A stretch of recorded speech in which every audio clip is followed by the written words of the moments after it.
Didier Snoek est chargé de cours à l'Université libre de Bruxelles au département bâtiment, architecture et urbanisme. Son équipe travaille sur la conception durable et soutenable des structures civiles.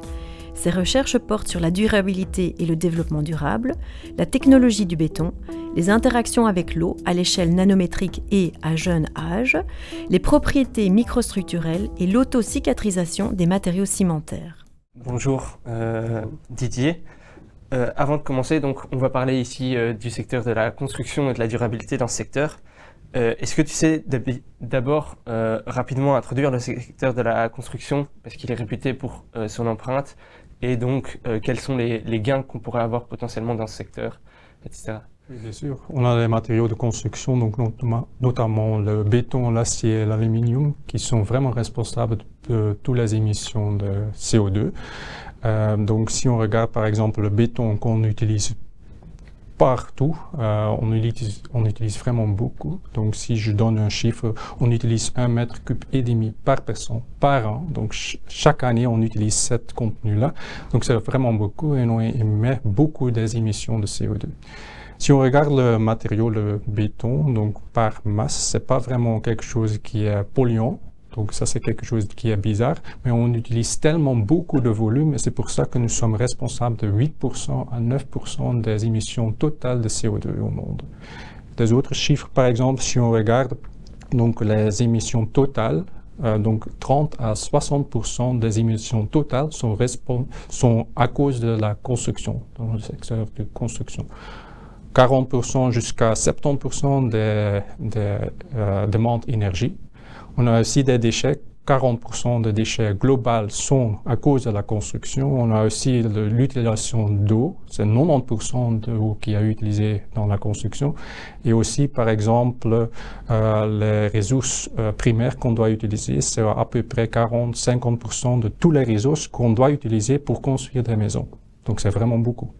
Et donc le secteur de la construction est connu pour être polluant, etc.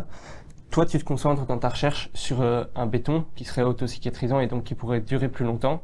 C'est quoi les potentiels gains qu'on pourrait avoir avec un tel béton qui, je ne sais pas, c'est quoi les durées de vie qui seraient additionnelles ou quoi que ce soit? On peut prolonger la durée de vie parce que celui-là est important. Si on peut le faire, on peut obtenir une maison qui peut être là plus longtemps. Donc, on n'a pas besoin de construire une nouvelle maison, qui est le but, parce qu'avec ça, on peut diminuer les émissions totales avec la moitié parce qu'on n'a pas besoin de nouvelles maisons.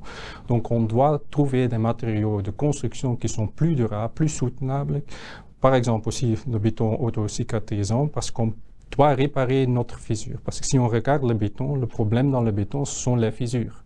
Parce que si on a les fissures, on a des substances qui peuvent pénétrer le béton, qui peuvent détruire le béton de l'intérieur. Donc, c'est pas quelque chose qui est bien. On doit les réparer, on doit entretenir les bâtiments, mais on n'a pas le temps, on n'a pas l'argent, on ne peut pas trouver toutes les fissures, par exemple. Donc, c'est pour ça qu'on doit utiliser un matériau qui est plus performant, par exemple quelque chose qui peut auto-réparer ses fissures lui-même. Tu parles du béton autocicatrisant en faisant le lien avec l'humain qui arrive finalement à réparer ses blessures. Et donc l'idée, ça va être quoi exactement dans ce béton? Qu'est-ce qui le rend Donc si on regarde notre corps humain, oui, c'est bien sûr, si on casse une jambe, si on a une coupure, oui, notre corps peut s'auto-réparer. Et c'est le même dans le béton, dans tous les bétons. Mais on n'utilise pas dans une manière qui est efficace. Donc, ce qu'on a fait, c'est de changer le béton dans une manière que ça peut être efficace. Et on peut regagner toutes les propriétés mécaniques. Ok, mais j'imagine que faire ces changements dans le béton, ça représente un coût. Oui. Et quel est le coût exactement de fait de modifier ce béton et d'arriver à... Ça dépend de technique à technique. Moi, j'utilise les polymères superabsorbants qui se trouvent dans des couches collotes. Donc, ça peut gonfler, on peut prendre l'humidité.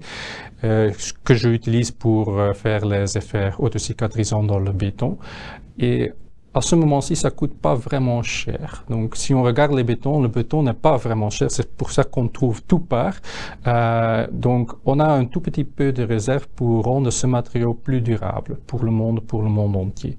Donc, ce que nous avons calculé, c'est une augmentation de 15-20% au max du prix du béton, donc celui-là est acceptable. Si on regarde par exemple les bactéries ou les autres techniques pour en avoir des bétons autocicatrisants, ça augmente encore le prix. Mais on doit faire de la recherche, on doit regarder à l'innovation pour trouver une solution qui est faisable pour tout le monde. Et si on peut optimaliser ce matériau-là, on peut aussi baisser les coûts. Donc peut-être ça arrive qu'on peut obtenir un matériau qui est vraiment durable à la fin, mais qui ne coûte pas vraiment cher. Ok, donc on pourrait avoir des changements au moindre prix. Oui. Actuellement, il y a les grandes campagnes qui sont lancées par Bruxelles, par l'Europe, etc., de la rénovation des bâtiments. Et j'imagine que changer le béton dans un bâtiment, ça ne peut pas se faire pour une rénovation. Donc, quels sont les avantages et inconvénients à la construction de nouveaux bâtiments par rapport à la rénovation des anciens? Et est-ce que tu peux nous en dire un peu plus là-dessus? Oui. C'est la même histoire comme dire, si on a un bâtiment, si on peut le réparer, si on peut entretenir ce bâtiment-là, on peut prolonger la durée de vie. Donc, on n'a pas besoin d'un autre bâtiment. On peut aussi changer l'endroit ou l'utilisation de l'endroit. Par exemple, cette salle de prof ici, on peut aussi l'utiliser ce soir pour un cinéma, mais ça ne nécessite pas d'en avoir un cinéma en plus. Donc, c'est pour ça qu'on doit rénover tous les bâtiments pour qu'on puisse les utiliser plus longtemps parce qu'ils sont déjà là. On doit les renouveler. Et si on regarde par exemple l'Europe avec le Green Deal européen, on a vers 2030, on doit rénover tous les bâtiments. Vers 2050, on doit être capable de construire des nouveaux bâtiments, mais avec zéro émission, donc ça doit être là. Mais au début, ce qu'on doit faire, c'est de bouger ou de diminuer toutes les émissions. Donc, si on utilise un bâtiment, on pollue aussi vraiment beaucoup. Donc, on doit renouveler ou rénover tous les bâtiments pour en avoir quelque chose qui est aussi durable pour le futur. Ok. Mais donc, avec cette question de la construction et de la rénovation, il y a forcément un coût qui est inhérent. Et malheureusement, on se retrouve actuellement avec les bâtiments qui sont les plus insalubres, qui sont pour les populations les plus démunies, ou par exemple les logements qui ont les plus faibles indices PEB sont les logements qui sont habités par les personnes qui ont les moyens de faire ces rénovations, ou simplement qui ne possèdent pas le bâtiment dans lequel ils vivent. Qu'est-ce qu'on pourrait faire pour avoir une transition juste vers des bâtiments rénovés, etc., en sachant qu'on a une grande disparité dans les populations et dans les moyens qu'ont ces différentes populations? Oui, ça c'est vrai, c'est un des problèmes qu'on a parce que oui, à ce moment-ci, si on regarde ce groupe-là, mais ça arrive aussi à beaucoup de gens, si on veut construire un bâtiment, on veut pas payer beaucoup.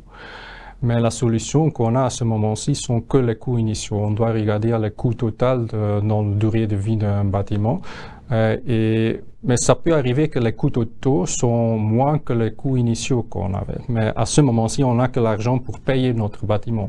Ce qu'on peut faire, c'est de donner des incentives, de donner le support pour être capable d'acheter des matériaux de construction plus durables pour en avoir une solution pour l'avenir. Parce que là, quand on utilise le bâtiment, où les personnes aussi doivent payer beaucoup, si on a quelque chose qui est plus durable, qui pollue moins, qui nécessite moins d'énergie, on peut en avoir quelque chose de durable pour le futur.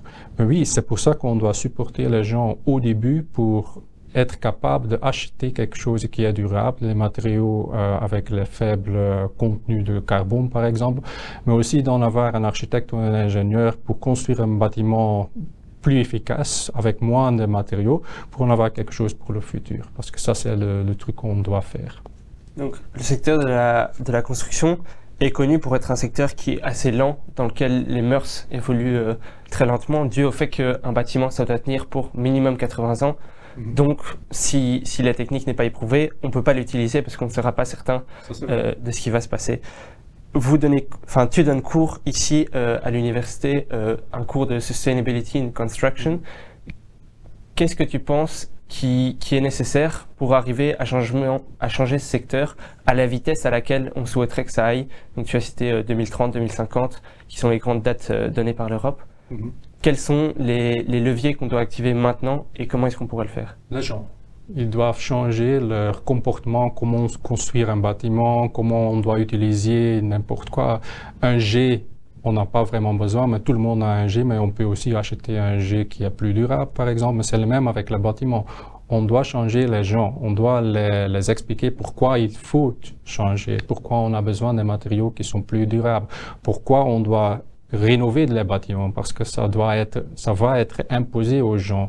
C'est pas quelque chose qui est chouette parce que ça coûte vraiment cher, mais on doit changer maintenant pour un avenir pour nos enfants, par exemple. Donc oui, on doit changer maintenant.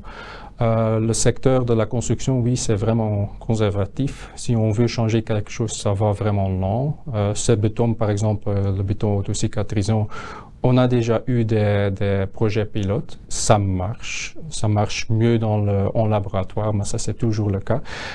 Mais maintenant, il faut en avoir l'initiative de l'industrie pour en avoir une certification de ce produit-là pour être applicable dans des grands projets, des tunnels, des routes par exemple.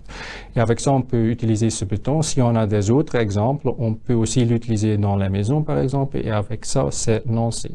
Mais ça, c'est pas fait dans quelques mois, ça prend quelques années et ça, c'est dommage. Et donc, dans ton cours, quels sont les grands aspects que tu abordes pour parler de sustainability in construction? Quels sont les grands leviers qu'il faudrait qu'on actionne désormais et parmi les jeunes, puisque c'est eux qui vont faire partie de ce futur? Oui, c'est nos étudiants, les ingénieurs de futur qui vont changer le monde. Ils doivent trouver la solution, ils doivent aussi construire l'avenir pour leurs enfants. Donc oui, ça doit être changé. Dans mon cours, ce que je fais, je parle des défis dans la construction, les problèmes qu'on a, mais je donne aussi les solutions. Malheureusement, on n'a pas une solution unique et magique. On a des petits pas dans la bonne direction et c'est là où on doit aller. Donc, ce que je donne sont, par exemple, si on utilise le ciment, on peut aussi changer le ciment avec des autres matériaux supplémentaires, des liants qu'on peut pour remplacer une partie de ciment. On peut aussi changer la technologie pour construire ou pour fabriquer le ciment. On peut changer comment on conçoit un bâtiment parce qu'on peut en avoir une conception d'un bâtiment avec moins de matériaux et ça c'est le but d'en avoir. Donc moi je donne des petites solutions, comment on peut rénover un bâtiment, comment on doit calculer l'analyse cycle de vie d'un bâtiment par exemple, comment on peut réparer une structure, comment on peut regarder une structure en disant oui ça c'est arrivé à cette structure là et on doit faire telle et telle et telle étape pour rénover, pour faire ce bâtiment plus durable. Et je donne aussi des exemples out of the box. Donc moi je donne si on a une structure, on peut en avoir quelque chose modulaire, on peut changer l'endroit, on peut réutiliser le bâtiment dans une autre façon. C'est pour ça que je donne ce cours-là, pour donner des petites notions aussi pour dire aux étudiants, les futurs ingénieurs, oui c'est vraiment grave, il faut en penser maintenant, il faut l'utiliser pendant que vous êtes en train de concevoir le bâtiment. Mais aussi de changer leur comportement parce que l'ingénieur de hier, heureusement pas d'aujourd'hui parce qu'ils sont en train de changer, ils étaient en train de regarder que avec les coûts initiaux, donc pour construire le bâtiment. Mais ce qui est important, c'est de regarder les coûts totaux. Donc pendant l'utilisation du bâtiment pour la démolition ou remplacement du bâtiment, donc sont les coûts totaux. Et maintenant on les donne les outils pour calculer le coût total pour faire une conclusion ou une démarche qui est plus efficace. Ok. Mais donc, ce serait quoi les outils pour arriver à voir dans son ensemble? Donc, tu as parlé de l'analyse de cycle de vie. Oui. Est-ce que tu sais un peu définir ce que ça veut dire l'analyse de cycle de vie et comment est-ce qu'en pratique, on pourrait imaginer déjà la fin d'un bâtiment si on ne sait pas la durée que ce bâtiment va prendre, etc. On doit faire des choix pour la fin d'un bâtiment parce que ça peut changer tout le temps. Ce qu'on fait maintenant, c'est avec une analyse cycle de vie, c'est un outil informatique avec toutes les données de matériaux. Donc, on peut acheter un matériau, un béton, mais c'est au fournisseur de déterminer combien ça peut polluer, combien ça coûte, combien de ressources primaires qu'on utilise. Avec ce database, toutes les données-là, on peut utiliser, on fait un calcul, on doit les transporter, on doit l'utiliser le bâtiment, on doit chauffer le bâtiment, on fait des moyens. Et avec ça, on peut dire, sur toute la vie du bâtiment, on a pollué, je ne sais pas, tel contenu de carbone CO2. Et après, ce qu'on fait, on peut optimaliser. On peut dire, oui, si on change l'isolation, on peut diminuer le coût énergétique, par exemple, ou on a des pollutions, toxicité pour les poissons et les autres. On peut tout regarder, on peut optimaliser le bâtiment et c'est ça qu'on doit faire dès le début de la conception d'un bâtiment. Oui, c'est vrai qu'on ne sait pas comment le bâtiment se comporte ou est dans 50 ans ou 100 ans, le plus que possible, mais ce qu'on peut faire, ce sont des estimations. Ce qu'on peut aussi faire, c'est de dire, oui, dans 50 ans, on peut faire des recherches additionnelles pour voir si on peut réutiliser le béton qui était là, pour réutiliser une poutre en acier ou quelque chose comme ça, pour être plus durable à la fin aussi. Mais on peut déjà aussi construire un bâtiment en être capable d'en avoir quelque chose complètement circulaire à la fin. Et ça, c'est le but. Parce qu'avec ça, on réduit les ressources, l'utilisation des ressources, mais aussi voilà, tous les effets qu'on a sur l'environnement. Donc c'est vrai que le secteur de la durabilité, enfin le secteur de la construction est très connu pour avoir énormément de déchets. On a eu notamment une présentation d'une thèse réalisée ici à l'université sur l'idée de revaloriser ces déchets. Malheureusement, c'est très peu encore fait dans l'industrie, dû au fait qu'en fait le béton coûte très peu cher et qu'il y a très peu d'incentives pour aller chercher des déchets qui vont coûter plus cher, etc. Comment est-ce qu'on pourrait changer ça et comment est-ce qu'on pourrait améliorer l'économie circulaire dans le secteur de la construction? Donc, avec la certification, donc heureusement, en Flandre, en Belgique, on a déjà une certification qui est B-Nord pour les bétons qui utilisent les agrégats recyclés. Donc, ça, c'est déjà bien. On peut déjà utiliser ce béton-là aujourd'hui. Donc, ça, c'est quelque chose qui est intéressant. Ce qu'on doit en avoir, c'est aussi le gouvernement qui pousse dans cette direction-là. On doit en avoir quelqu'un qui dise, oui, il faut utiliser ce béton-là parce que c'est bien pour le futur.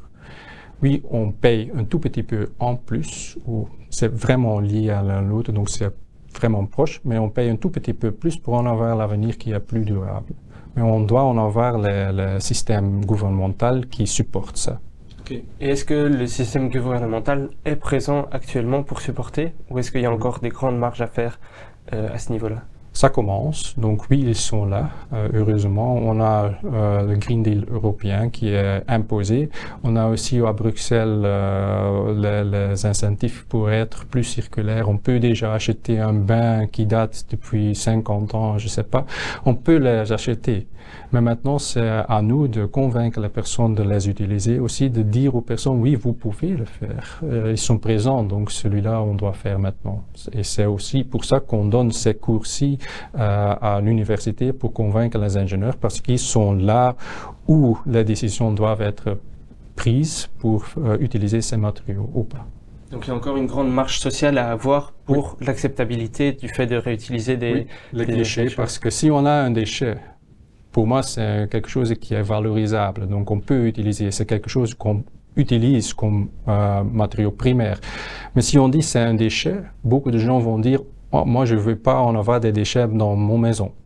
Mais ce n'est pas un déchet parce que c'est un nouveau matériau. C'est un matériau qui est plus durable. Donc, on doit dire que c'est quelque chose en autre. Un matériau avec des agrégats recyclés.